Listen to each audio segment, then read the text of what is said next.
ಜಮೀರ್ ಅಹಮದ್ ಅವ್ರ ಜೊತೆಗೆ ತಾವು ಫ್ಲೈಟ್ ಅಲ್ಲಿ ಹೋಗಿದ್ರು, ಐಚಾರ್ ಫ್ಲೈಟ್ ಅಲ್ಲಿ ಹೋಗಿದ್ದೀರಿ ಅಂತ ಬಿಜೆಪಿ ದೊಡ್ಡ ಮಟ್ಟದಲ್ಲಿ ಟೀಕೆ ಮಾಡಿ.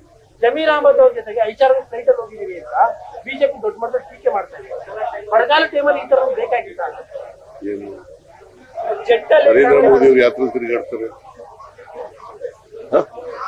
ಯಾತ್ರೆ ತಿರುಗಾಡ್ತಾರಪ್ಪ. ಹೇಳಯ್ಯ ನೀನು. ನರೇಂದ್ರ ಮೋದಿ ಅವರು ಯಾತ್ರೆ ತಿರುಗಾಡ್ತಾರೆ, ಯಾತ್ರೆ ತಿರುಗಾಡ್ತಾರೆ ಹೇಳ್ರಿ.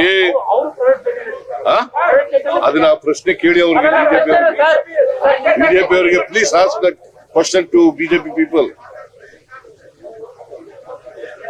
Please ask this question to BJP people. Narendra Modi ಅವರು ಯಾವ ವಿಮಾನದಲ್ಲಿ ತಿರುಗಾಡ್ತಾರೆ? ಒಬ್ಬರೇ ತಿರುಗಾಡ್ತಾರಲ್ಲ, ಹೇಗೆ ತಿರುಗಾಡ್ತಾರೆ?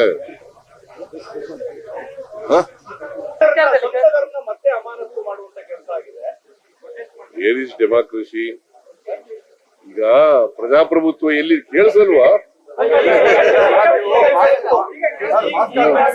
ಲೋಟೋನ್ ಇದೆ, ನಿಮ್ದೇ ಲೋಟೋನ್ ಇದೆ. ಹೌದಾ? ಈಗ ಪ್ರಜಾಪ್ರಭುತ್ವದಲ್ಲಿ ವಿರೋಧ ಪಕ್ಷದವರು ಏನ್ ಹೇಳ್ತಾರೆ ಕೇಳಬೇಕು.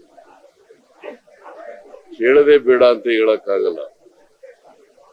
ಜನ ಪ್ರಜಾಪ್ರಭುತ್ವದಲ್ಲಿ ಅವರು ಮ್ಯಾಂಡೇಟ್ ಕೊಟ್ಟು ಕಳಿಸಿರ್ತಕ್ಕಂಥದ್ದು, ಲೋಕಸಭೆಗೆ ಇರ್ಬೋದು, ಅಸೆಂಬ್ಲಿಗೆ ಇರ್ಬೋದು.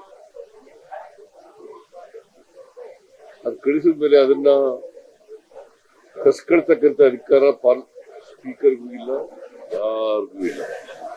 ಸೊ ನನ್ನ ಪ್ರಕಾರ ಇಷ್ಟೊಂದು ಜನರನ್ನ, ಲೋಕಸಭಾ ಸದಸ್ಯರನ್ನ ಅಮಾನತ್ ಮಾಡಿರ್ತಕ್ಕಂಥ ಇತಿಹಾಸ ಇರ್ಲಿಲ್ಲ. ದೇಶದ ಇತಿಹಾಸದಲ್ಲಿ ಇದೇ ಮೊದಲು. ವರ್ಲ್ಡ್ ಬಿಗ್ಗೆಸ್ಟ್ ಡೆಮಾಕ್ರಸಿಯಲ್ಲಿ ಇದು ಇಡೀ ಜಗತ್ತಿಗೆ ಯಾವ ತರ ಸಂದೇಶ ಕಳಿಸುತ್ತೆ? It is a murder of democracy. Murder of democracy. According to them, there is no democracy in the country. They are not respecting the sentiments of the people.